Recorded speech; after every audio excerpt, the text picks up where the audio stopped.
तुझे खोने का खौफ, एक मोहब्बत, अना और जुदाई की दर्दनाक कहानी। शाम के वक्त हल्की बारिश हो रही थी। सड़क के किनारे खड़ी महानूर मुसलसल अपनी घड़ी देख रही थी। उसकी आंखों में बेचैनी थी। वो अभी तक नहीं आया, उसने आहिस्ता से खुद से कहा। तभी एक ब्लैक कार उसके सामने आकर रुकी। दरवाजा खुला और साहिल बाहर निकला। महंगे कपड़े, हाथ में मोबाइल और चेहरे पर वही लापरवाह अंदाज। सॉरी बेबी, मीटिंग लंबी हो गई थी। महानूर खामोश रही। साहिल ने उसके चेहरे को गौर से देखा। अब ये मत कहना तुम नाराज हो। महानूर की आंखें नम हो गईं। मैं 2 घंटे से तुम्हारा इंतजार कर रही हूं साहिल। साहिल ने हल्का सा कहकहा लगाया। इतनी सी बात पर रोना आ गया? ये जुमला महानूर के दिल में कहीं चुभ गया। महानूर एक मतवसत घराने की सादा लड़की थी, जबकि साहिल शहर के बड़े बिजनेसमैन का इकलौता बेटा। दोनों की मुलाकात यूनिवर्सिटी में हुई थी। शुरू में साहिल सिर्फ फ्लर्ट करता था, मगर आहिस्ता आहिस्ता वो वाकई महानूर को पसंद करने लगा। और महानूर, वो तो पहली मुलाकात में ही अपना दिल हार बैठी थी। मैं तुमसे शादी करूंगा, साहिल अक्सर कहा करता। महानूर हर बार मुस्कुरा देती। उसने अपने ख्वाबों की पूरी दुनिया साहिल के गिर्द बना ली थी। मगर मोहब्बत हमेशा आसान नहीं होती, खास तौर पर जब दरमियान में दौलत, गुरूर और खानदान आ जाएं। एक रात साहिल के वालिद ने उसे अपने कमरे में बुलाया। ये लड़की हमारे खानदान के काबिल नहीं। साहिल खामोश रहा।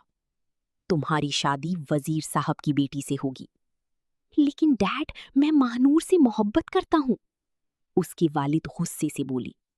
मोहब्बत गरीब लोग करते हैं, अमीर लोग हैसियत देखते हैं। अगले दिन से साहिल बदलने लगा। कॉल्स कम, मैसेजेस लेट, मुलाकातें खत्म।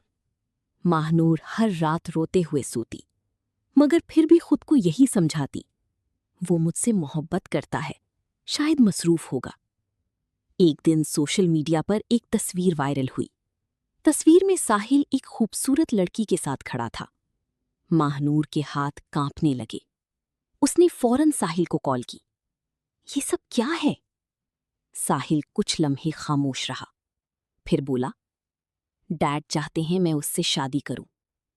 और तुम क्या चाहते हो? साहिल ने आंखें बंद कर लीं। मैं थक गया हूं महानूर। ये सुनते ही महानूर का दिल टूट गया।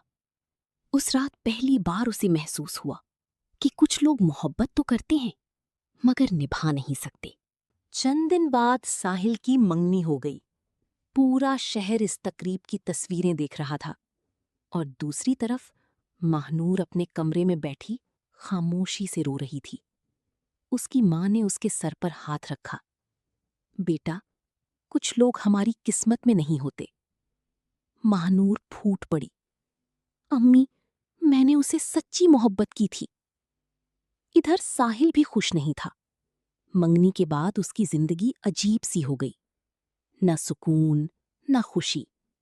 वो हर जगह महानूर को ढूंढता रहता। उसकी हंसी, उसकी बातें, उसका इंतजार, सब याद आता। एक रात बारिश हो रही थी, बिल्कुल वैसी ही बारिश जैसी उनकी पहली मुलाकात वाले दिन थी।